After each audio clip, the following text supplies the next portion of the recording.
Salut à tous, moi c'est Yuri, je vous souhaite la bienvenue dans ce cours d'introduction aux sciences du langage qu'on aura l'occasion de développer au long de ces 5 prochains podcasts. Dans ce premier podcast, on commencera par l'unité du langage, la diversité des langues. On continuera avec les sciences du langage, linguistes et grammaire. On passera ensuite aux différentes formes de langage que nous introduirons. Puis on parlera de linguistique et sémiologie. Ensuite, de la langue comme système de signes. Et enfin, on finira ce podcast par les propriétés universelles du langage humain. Je vous souhaite une bonne écoute. Commençons tout de suite avec le premier chapitre s'intitulant « Comprendre le fonctionnement du langage ».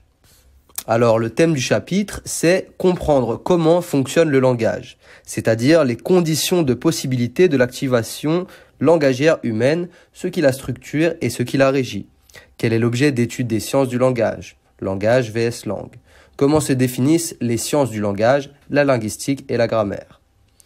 Le métalangage, c'est le langage non ambigu, précis et formalisé, utilisé pour décrire le langage. Alors ici, on va commencer en comparant le langage et les langues.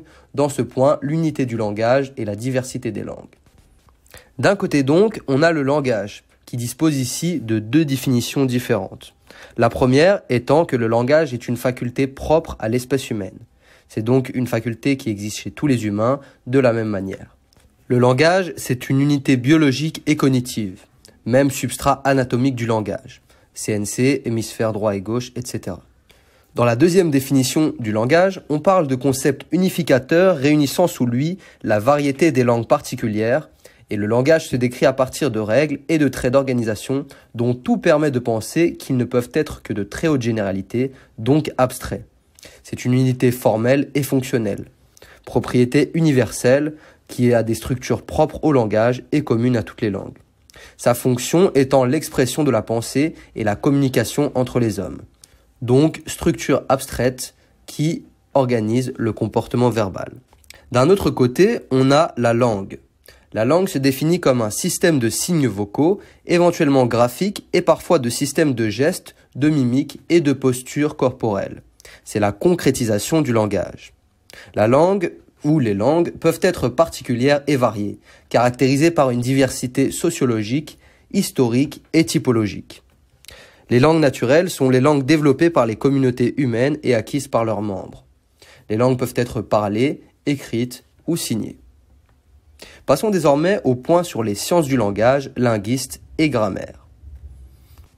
La linguistique équivaut plus ou moins aux sciences du langage.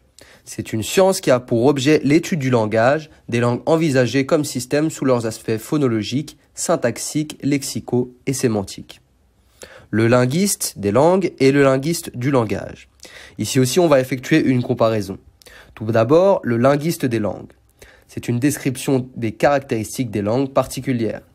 Par exemple, on analyse ce qui fait la spécificité de l'accent liégeois et on étudie s'il est facilement identifié en Belgique ou ailleurs. Ça aide à décider de quel nouveau mot entre dans le dictionnaire. Après, on a le linguiste du langage. C'est une modélisation théorique de principes, mécanismes universels et invariants. Tout ce qu'on apprend est valable pour l'ensemble des langues. Par exemple, la question n'est pas « c'est quoi l'anglais ?», mais « quel est le système de règles qui a dû être intégré par l'individu pour qu'il apprenne l'anglais ?» On fait le lien entre les 2 disciplines. En comprenant l'histoire d'une langue particulière, c'est le changement linguistique qu'on cherche à saisir au final et l'étude du langage repose sur l'étude d'une ou plusieurs langues particulières. Le but est de décrire la connaissance que les sujets parlants ont des langues, ce qui n'équivaut pas à décrire les langues. La grammaire, en linguistique, ou grammaire de compétences, est l'ensemble de connaissances des principes de fonctionnement de la langue intériorisés par le locuteur. Ici aussi, ça n'équivaut pas à la grammaire de la compétence, sens commun. Le linguiste et le grammairien. Le travail du linguiste n'est pas égal au travail du grammairien. Ceux-ci s'intéressent à la grammaire dans un autre sens. Les linguistes modélisent à partir de l'analyse de leurs usages les mécanismes intériorisés de la grammaire intériorisée des locuteurs. Les grammairiens, eux, étudient ces usages pour les décrire ou pour définir sur base de cette étude un usage qu'il s'agirait de prendre pour modèle. Les grammairiens travaillent sur plusieurs points. D'abord, la grammaire de compétence. Est-ce que mon usage grammatical de la langue me permet à moi de produire telle ou telle forme? Est-ce que cette forme est grammaticale pour moi? C'est donc composé de jugements de grammaticalité. Par exemple, « Je voudrais que tu es là », cette phrase est considérée, admise par moi comme agrammaticale, et j'en déduis que grammaticalement, après « je voudrais que », le verbe est au subjonctif. Grammaticalité pour un groupe donné. Je m'ai trompé est grammatical pour des petits-enfants. Autre point important pour les grammairiens, la grammaire descriptive. C'est une description des normes reconnues comme légitimes dans une culture. Est-ce que cette forme me semble acceptable, légitime? C'est composé de jugements d'acceptabilité, prononciation, graphie, mots, structure, syntaxique utilisée, en adéquation avec le contexte, etc. Notons qu'il y a une différence entre les deux. Par exemple, je peux dire « je suis venu en vélo », donc grammaticalité, mais je trouve que la forme acceptable est « je suis venu à vélo », acceptabilité. On a ensuite la grammaire à visée normative. Ensuite, on a la grammaire à visée normative ou prescriptive. C'est une définition d'un modèle à suivre, du bon usage. C'est donc un composé de jugements de valeur, correct ou incorrect. Normativité dépend des goûts et des couleurs. Par exemple, j'irai au coiffeur. Je ne peux pas dire si c'est ou non accepté moi-même, mais je peux décrire le point de vue des autres, selon l'Académie française, etc. Ces trois jugements présentés ne vont évidemment pas nécessairement de pair. Par exemple, c'est moi qui l'a dessiné, c'est grammatical pour les enfants qui le prononcent, acceptable pour les enfants, mais inacceptable et incorrect pour les parents. Mais il y a une compatibilité entre ces points de vue. Mon point de vue n'est pas égal à un point de vue d'expert. On ne peut pas, en tant qu'expert, répondre à des questions comme « ça se dit ou ça se dit pas », car chacun a son propre point de vue. Le grammairien établit une norme, donc jugement de valeur, et le linguiste s'oriente vers les usages dans leur variété, jugement de grammaticalité. Passons désormais à quelques exercices. On va se demander quel jugement porter sur les énoncés qu'on va citer. Premier énoncé, c'est nous qu'on lui donne à manger à midi. Ici, le jugement de valeur est non correct. Le jugement de grammaticalité, grammatical pour certains francophones. Second énoncé, il dort des ouvriers. Jugement de grammaticalité peut sembler agrammatical. Le verbe dormir ne s'utilise pas à la forme impersonnelle, mais c'est une expression. En ce qui concerne le jugement de valeur, il est correct. Troisième énoncé, cette nouvelle intervient après que l'Europe ait adopté hier un accord de principe d'embargo sur le pétrole iranien. Le jugement de grammaticalité, grammatical, jugement de valeur, incorrect, et jugement d'acceptabilité, acceptable dans de nombreux contextes. Prochain énoncé, il y a trop d'argent que pour savoir ce qu'il veut en faire. Ici, tout dépend quel est le sujet, individuel ou collectif, dont on décrit la grammaire ou les normes. Ensuite, prochain énoncé, et la hache maudit les hommes. Le jugement de grammaticalité semble grammatical du point de vue syntaxique, mais agrammatical. Voici ensuite deux exemples de questions d'examen. La première question est « Contrairement aux linguistes, certains grammairiens adoptent une attitude descriptive. Vrai ou faux ?» La réponse est faux, car les linguistes aussi adoptent une attitude descriptive, mais pas normative. La seconde question est « Pour pouvoir déterminer le caractère acceptable d'un énoncé donné, il faut savoir, d'une part, si cet énoncé correspond aux normes en vigueur dans une communauté donnée, ensuite, s'il fait partie des grammaires de référence, type bon usage, et enfin, si la majorité des gens l'utilisent dans une communauté donnée. Une forme majoritaire peut être acceptée et une forme majoritaire peut être considérée comme inappropriée. La réponse, si cet énoncé correspond aux normes en vigueur dans une communauté donnée, alors une forme peut être acceptable pour une communauté, même si elle est rejetée par les grammaires normatives, et indépendamment de sa diffusion. Une forme majoritaire peut être acceptée et une forme majoritaire peut être considérée comme inappropriée. Passons désormais au second chapitre avec les différentes formes de langage. Le thème du chapitre est la spécificité du langage humain et des langues naturelles, objet de la linguistique, par rapport à d'autres formes de communication, objet de la sémiologie, et les notions fondatrices de la linguistique moderne, Ferdinand de Saussure. Petite mise en situation avec la danse des abeilles. Toute forme de communication est-elle un langage? Les caractéristiques de communication des abeilles, la danse des abeilles, indication de la position de la source de nourriture par rapport au soleil par des déplacements du corps. Plus l'abeille fait de circuits, plus la nourriture est proche.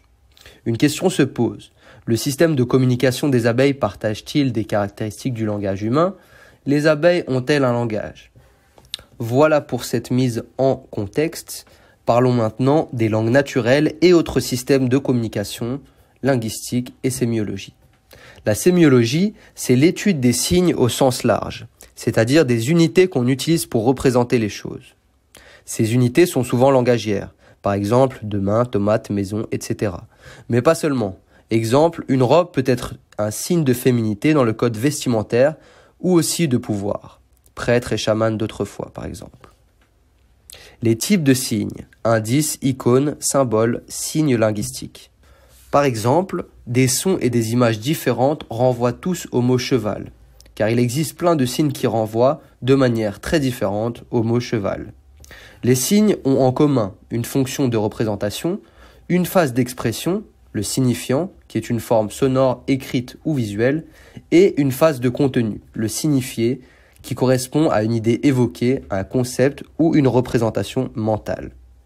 Les signes diffèrent de par la nature matérielle du signifiant, ça peut être les sons, les gestes, mimiques, lettres graphiques, odeurs, dessins, etc.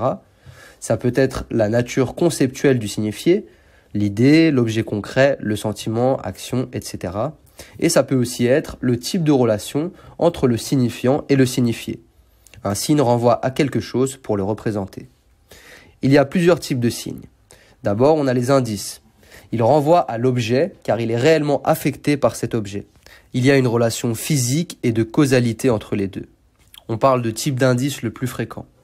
Par exemple, la trace d'un mégot de cigarette sur le lieu du crime prouve que le criminel était fumeur. La fièvre, symptôme d'une maladie, la fumée indiquant la présence d'un feu, la girouette indiquant la direction du vent, la baisse du baromètre, etc. Ensuite, comme autre type de signe, on a les icônes. Ceci renvoie à l'objet car il y a une ressemblance. Ça peut être une maquette, une image, une caricature, un plan d'une maison, un onomatopée qui imite le cri d'un animal, etc. En commun, on a les signes motivés en opposition à la relation abstraite entre signifiant et signifié.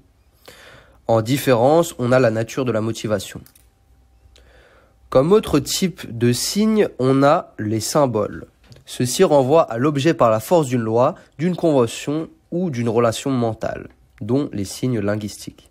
Par exemple, le noir représente le deuil, la balance représente la justice. On se demande alors s'ils sont aussi motivés comme il y a un lien entre le noir et la peur, donc un lien avec la mort et le deuil. Non, parce que la peur de la mort est culturelle, puisqu'il y a des cultures où la mort est vue positive et la couleur du deuil est le blanc. Donc il y a une motivation, mais elle est conventionnelle et elle dépend d'une culture. S'il y a un signe linguistique, la relation est purement conventionnelle entre le signifiant et le signifié. Il n'y a pas de lien entre le mot cheval et la réalité de l'animal, même s'il y a une motivation quand on assemble deux mots. 18, c'est 10 et 8. Ce qu'il y a alors en commun, c'est l'arbitraire, et la différence, c'est l'indécomposabilité ou décomposabilité. Par exemple, avec la balance non décomposable. L'indécomposable, c'est l'expression prise globalement qui renvoie globalement à un contenu, de symbole. Le décomposable concerne un signifiant qui est analysable en unités plus petites, relevant du même code et articulées entre elles selon une combinatoire, signe linguistique. Par exemple, prénatal. Attention, un signe peut en cacher un autre. L'image, le signifiant, il y a une balance, le signifié devient un signifiant, il y a la justice, le signifié. Le rôle du contexte est de l'assignation d'un statut à un signe. Un objet, un stimulus perceptif, ne devient un signe que dans un contexte donné. Un signe est quelque chose qui, aux yeux de quelqu'un, est mis à la place de quelque chose d'autre. L'usage d'un objet dans un contexte donné donne le statut de signe à l'objet, en fait un signe de telle ou telle catégorie et permet de lui donner un sens et, dans le cas de signes symboliques, l'assigne à un code donné. Abordons désormais le point concernant la langue comme système de signes. Ferdinand de Saussure, qui vécut de 1857 à 1913, est considéré comme le père de la linguistique moderne. La linguistique, comme partie de la sémiologie, est l'étude de la langue par un système de signes, un code. On inaugure le structuralisme et l'important n'est plus le lien entre langage et référent extralinguistique, mais le fonctionnement interne du système. La langue est un système de signes exprimant des idées, parmi d'autres systèmes comme les rites symboliques, formules de politesse, signaux militaires, etc. Le structuralisme, matière et objet de la linguistique. La matière de la linguistique, manifestation du langage, ne sont pas égales à l'objet de la linguistique, qui correspond à un sous-ensemble des manifestations langagières que le linguiste construit en adoptant tel ou tel point de vue. La parole et la langue. Il y a deux parties dans l'étude du langage. D'abord, l'étude de la langue, sociale indépendante de l'individu, et l'étude de la parole, la partie individuelle du langage. Il y a une distinction entre la langue, qui est un système ordonné d'unités arbitraires, signes dont chacun est délimité négativement ou différentiellement par l'ensemble des rapports qu'elle entretient avec les autres éléments. C'est aussi une réalité psychique et sociale qui est commune à tous, homogène et stable. Et donc l'indistinction entre la langue et la parole, qui est une réalité physique matérielle, individuelle, singulière, hétérogène et momentanée. La linguistique synchronique et diachronique. La linguistique synchronique correspond à un état virtuel de langue stable, ce qui différencie du contemporain. La linguistique diachronique étudie la parole et ses mécanismes d'évolution pour comprendre le changement de la langue. Parlons de la notion de système, les unités et relations. Qu'est-ce que cela change de penser la langue comme une structure ou un système ? Cela sert à saisir les principes d'organisation de la langue au-delà de ce qu'elle est en apparence, en surface. Une collection de traces concrètes, des mots, qui renvoient à des objets du réel. Le signe, arbitraire, valeur et signification. Le signe linguistique est l'entité psychique à deux faces inséparables et dont chacun des termes ne peut exister sans l'autre. Signifié, le concept, plus signifiant, l'image acoustique. C'est la relation entre signifiant et signifié qui est purement arbitraire et conventionnelle. N'importe quelle forme peut être associée à n'importe quel sens. Chaque signe linguistique se définit d'abord par le rapport aux autres signes qui composent le système dont il fait partie. Ils sont définis négativement et correspondent à des unités abstraites. Par exemple, ami se définit par rapport à petit copain, frère, etc. Chaque signe linguistique se définit également par sa valeur, qui correspond à l'ensemble des attributs qu'il tire de ses relations avec les autres unités du système. La valeur du signe linguistique. Le signifiant du signe linguistique correspond à une forme abstraite, une unité dans le système définie négativement. Ce n'est pas une substance. Dans notre usage d'une langue, le signifiant peut être actualisé, matérialisé sur différentes réalisations concrètes, qui seront associées à l'unité abstraite, l'image acoustique, par nos interlocuteurs. La réalisation concrète retenue pour désigner le signifiant est arbitraire et conventionnelle. Le signifié du signe linguistique ne correspond pas à un objet du réel, qui lui imposerait une définition. Le signifié ne correspond pas à une chose, mais à un contenu conceptuel, à une classe catégorie d'objets définie négativement et différentiellement par sa valeur. Attention, il ne faut pas généraliser et dire que signifiant est égal à un mot et signifié est égal à la réalité. Par exemple, le signifiant chien n'évoque pas un objet chien particulier avec toutes les caractéristiques qui lui sont propres, mais l'idée de chien, idée générale, abstraite, à valeur classificatrice. Chaque langue découpe la réalité d'une manière qui lui est propre et présente. En synchronie, une forme d'organisation interne spécifique. La langue différencie de la nomenclature. En résumé, la valeur d'un signe peut se définir par toutes les formes qu'il peut prendre, signifiant, et toutes les fonctions qu'il peut occuper, signifier, et que d'autres signes ne peuvent pas prendre ou occuper. Il faut distinguer la réalisation concrète, variable, multiple, et l'unité abstraite dans le système, stable, unique. Le système de la langue est composé de formes abstraites et non de substances concrètes. Distinguer les éléments concrets du signifié abstrait, concept, le signifié peut être employé pour renvoyer à différents référents. Ce n'est pas la chose qui délimite le mot ou le signifié, c'est le mot et le signifié qui, dans le système, créent la catégorie conceptuelle qui permet ensuite de penser et de désigner des choses. Le langage médiatise notre rapport au monde. Ainsi, le sens concret d'un mot est constitué par tous les emplois où il est utilisé et où ce n'est pas un autre mot qui est utilisé. Le signifié comme catégorie abstraite est rempli par l'ensemble des référents qui ont été désignés par ce mot plutôt que par un autre. Parlons alors des rapports syntagmatiques et paradigmatiques. La relation entre les signes et l'analyse de ces relations selon deux axes. Premièrement, l'axe horizontal linéaire. C'est donc l'axe des enchaînements de la parole, syntagmatique. C'est une combinaison, une succession dans la chaîne parlée, linéarité du signifiant. On prononce un son après l'autre, un mot après l'autre, et l'ordre de succession des éléments donne le sens.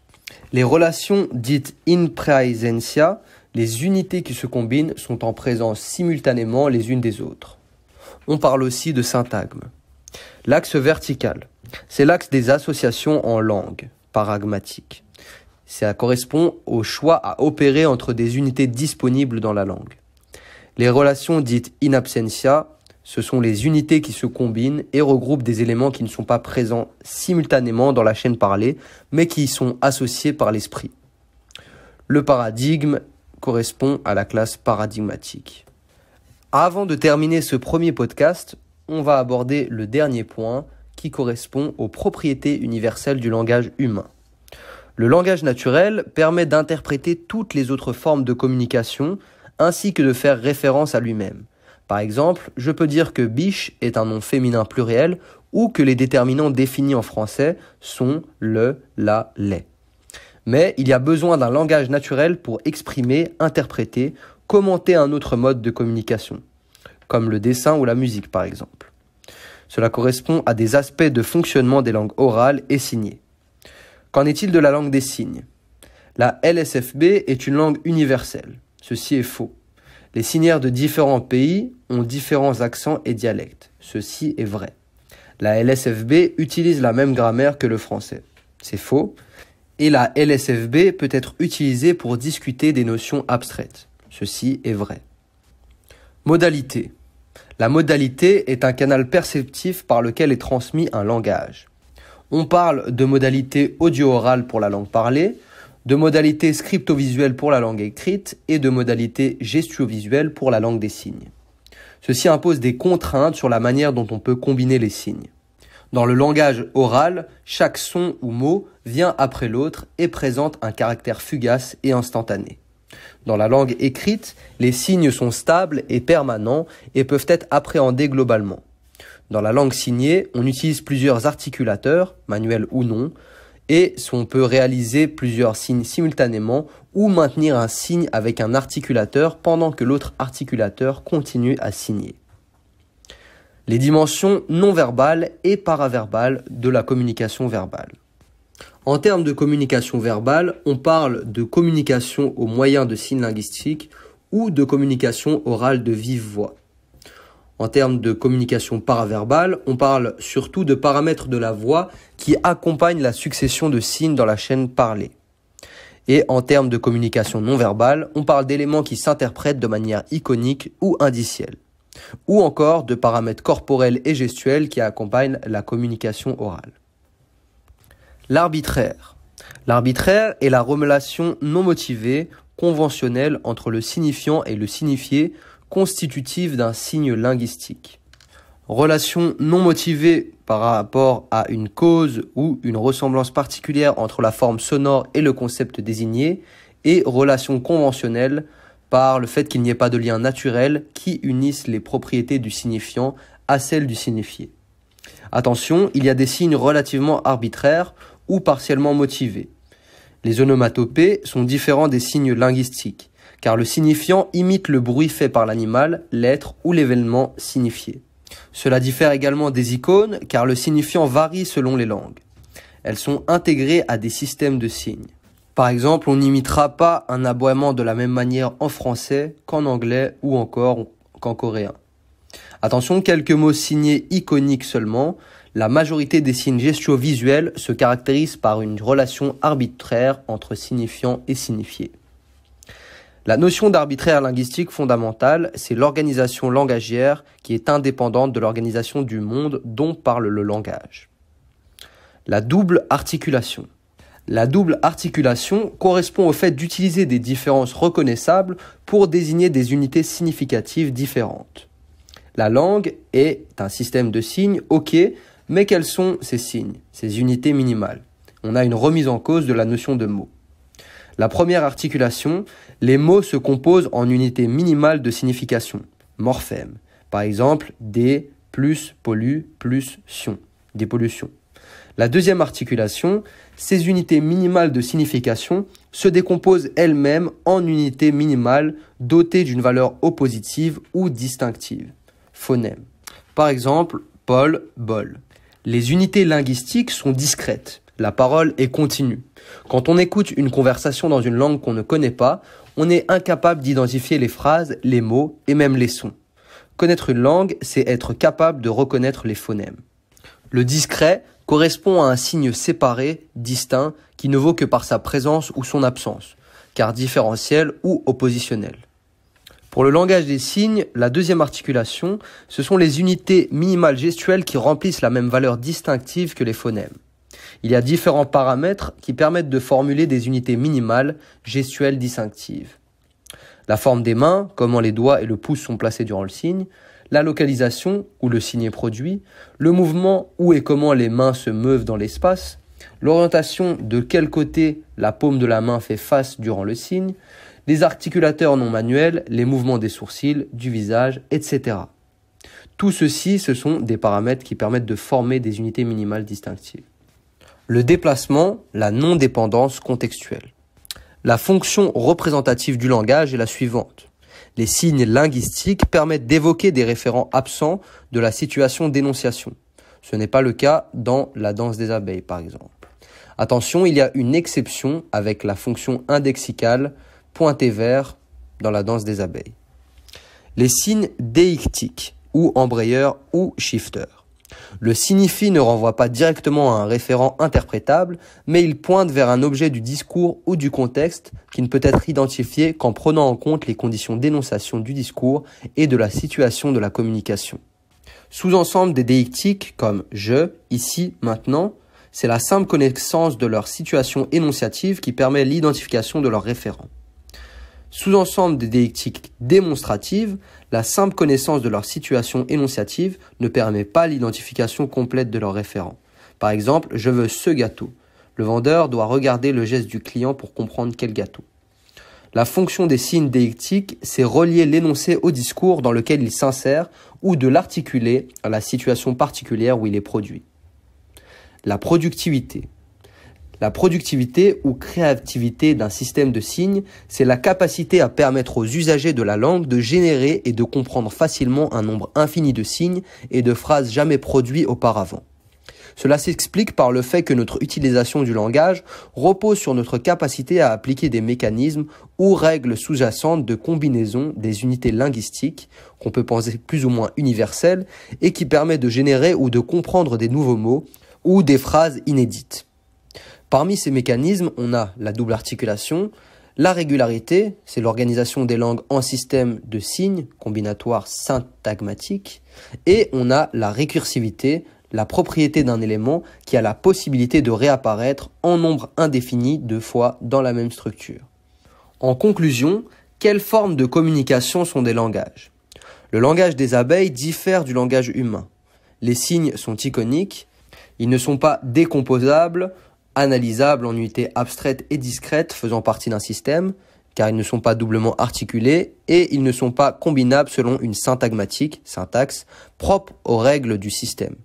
De plus, leur signification est indissociable de contextes particuliers et enfin, ils sont en nombre limité. Et voilà donc pour ce premier podcast concernant le cours d'introduction aux sciences du langage. J'espère que ça vous aura aidé et si c'est le cas, on se retrouve dans le prochain podcast. Ciao, ciao!